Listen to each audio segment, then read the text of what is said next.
Ay salamat, nandito na si Ryder. Hi, guys. Sorry na late ako. Did I miss something? Wala naman. Pero ito, meron kaming good news para sa iyo, pare. Good news. O baka scam na naman iyan? Hoy, hindi ito scam. At magugustuhan mo ang ibabalita ko sa iyo. Sabihin mo sa kanya, Steve. Eto na nga, maswerte ka ngayon, pal. Tama na nga iyang kalokohan mo. Sabihin mo na. Ang dami pang suspense.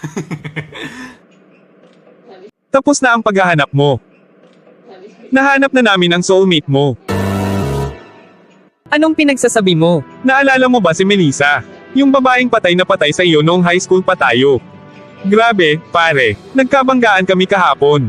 Hindi ko siya nakilala. Sobrang sexy niya at ang ganda niya. You're full of nonsense. Hindi na akong magtatagal dahil may pupuntahan pa ako, guys. Teka lang, Ryder. Kailangang may gawin tayo, Steve. Kailangan nating hanapan ng kadate si Ryder. May naisip akong paraan, Henry. Tara na sa bahay at ipapaliwanag ko sa iyo ang sinasabi ko.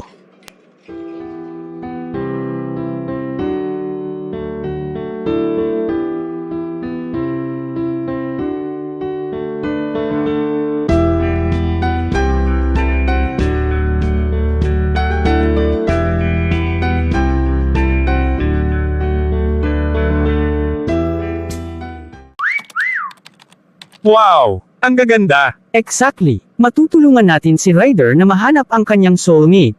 Pero kailangan muna nating gawa ng profile si Ryder. Para mahanapan nila siya ng kamatch, di ba? Hindi ko naisip iyan. Ang talino mo talaga, Steve. Alam ko. I totally agree. Teka lang, gagawan ko ng profile si Ryder. Tingnan mo ito. Ano sa palagay mo, Henry?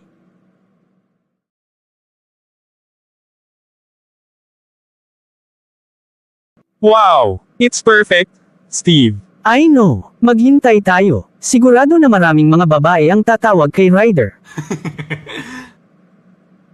Ano kaya ang magiging reaction niya? Oo nga.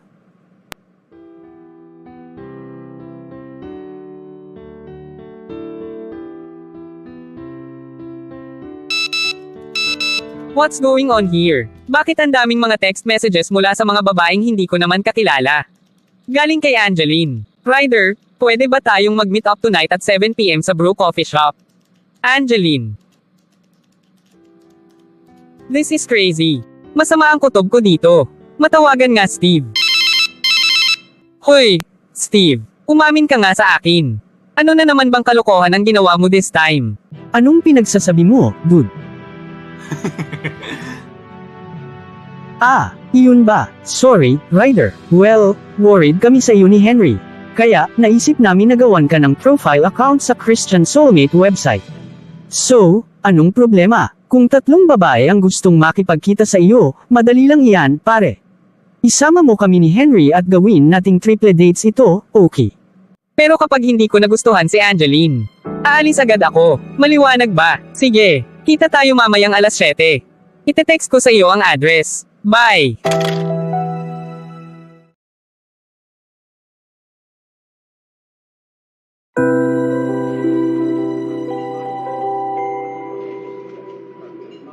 Oh, nandito na sila, guys.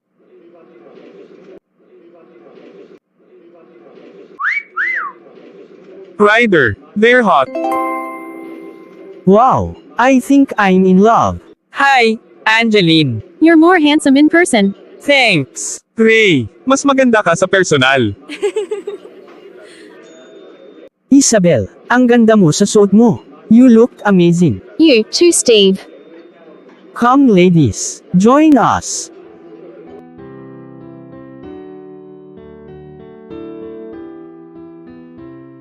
Thank you, Ryder, for meeting up with me.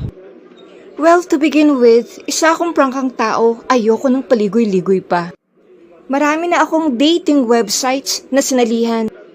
Don't get me wrong, Ryder. Christian din ako, nakagaya mo. Pero I don't believe in praying and waiting nonsense and all of that stuff, you know? Talaga, bakit naman? Don't get me wrong, Angeline. Bilang mga tagasunod ni Kristo, di ba dapat mag-pray muna tayo? At hilingin sa Diyos na gabayan niya tayo, tama ba ako? Ipanalangin natin na dalhin niya tayo sa tamang tao. Growing up, tinuruan ako ng parents ko patungkol sa tamang prinsipyo sa pagpili ng magiging future spouse ko. Oh my God! Are you still living in a dinosaur era? That's taboo!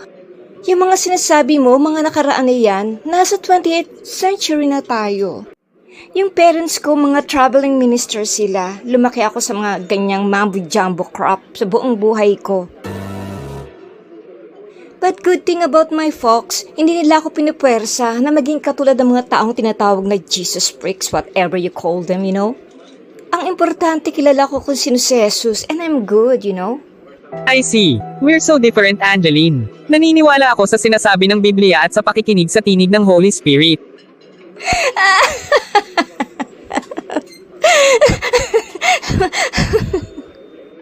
That's the funniest thing I ever heard. Gusto kita, Ryder. You're so naive and innocent, you know? That's alright, Angeline. At least, I know where I stand. Well, sorry Angeline. May meeting ako with my boss today. Nice meeting you. Steve, Henry, I'm sorry. Kailangan ko nang umalis. Tatawagan kita mamaya. Sure, buddy. Take care, Ryder. Kami nang bahala ni Henry sa mga girls. Okay, thanks, pal.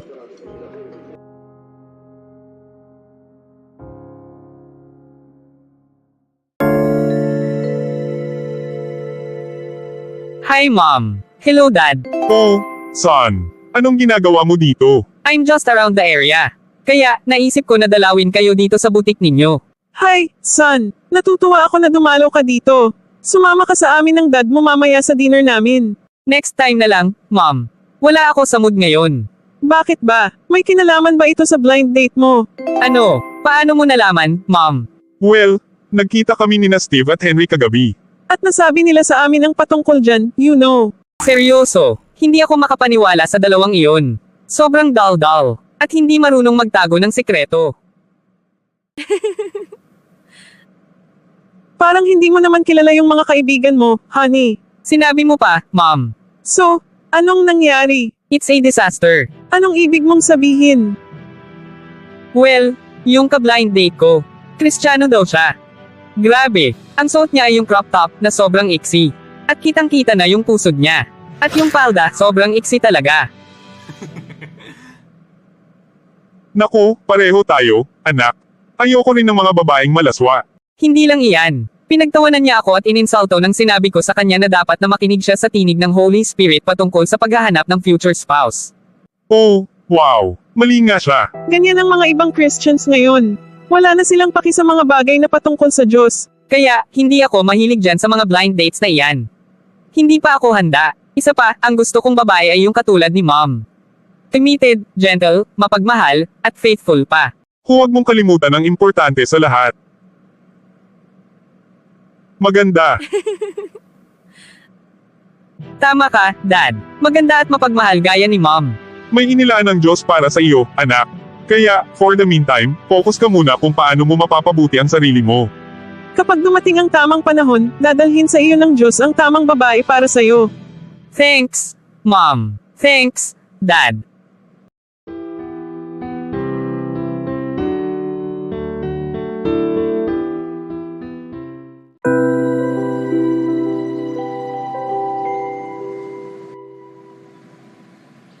Babe, gusto mo bang samahan ako sa paglalakad? Pwedeng mamaya na lang. Mag-uusap muna kami ni Ryder. Okay lang ba, darling?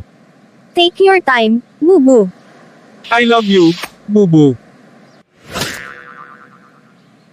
Nakakabuwisit talaga. I love you, bubu. Ano bang nangyayari sa iyo, Henry? Nasisiraan ka na ba ng bait? Bakit hanggang ngayon sumasama ka pa rin sa babaeng iyan? Kayong dalawa ni Steve, mukha kayong katawa-tawa.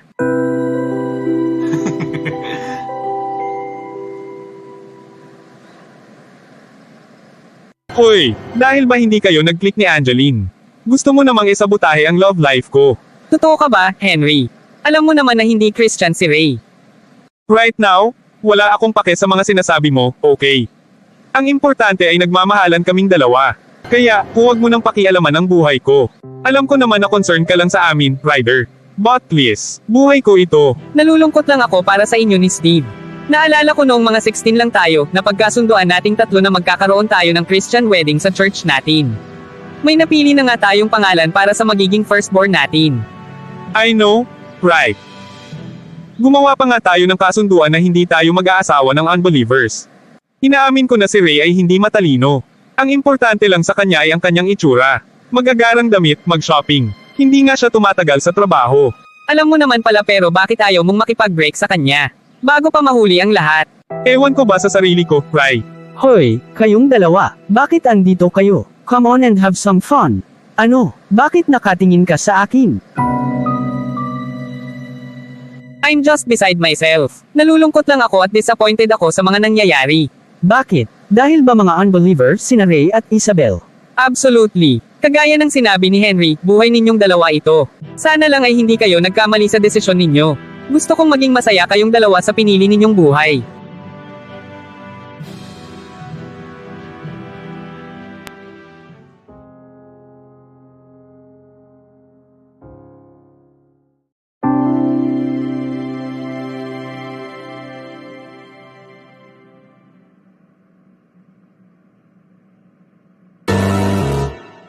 Si Ray yun. Anong ginagawa niya dito sa motel?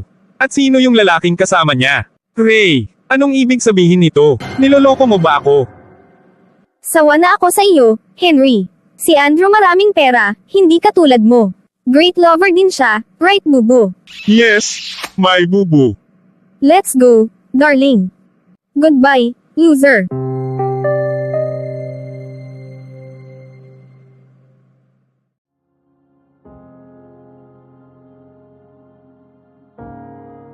Finally, tapos na rin ako sa shift ko.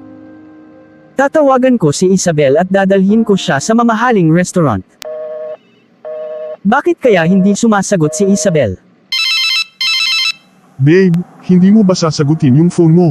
Si Steve lang iyan. Ayoko siyang kausapin. He's annoying. Di ba dapat mo nang sabihin sa kanya ang patungkol sa ating dalawa? Come on, baby, para hindi na tayo nagtatago. What do you think, babe? Tama ka, darling.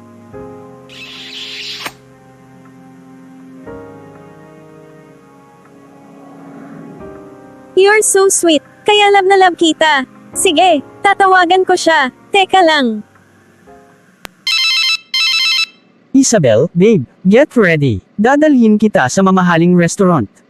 I'm sorry, babe, pero hindi ako pwede ngayon. Ano, bakit naman? Bibisitahin ko kasi ang mom ko ngayong gabi. Okay, sige, bukas pwede ka. Sure, babe. See you tomorrow. Okay, bye. Nakalimutan ni Isabel na i-hang up ang phone niya. I love you, babe. Let's go. Let's go, babe.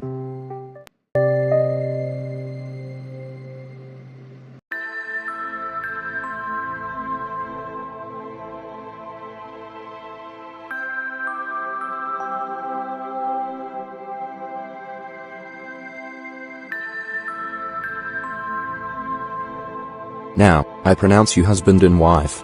You may kiss the bride.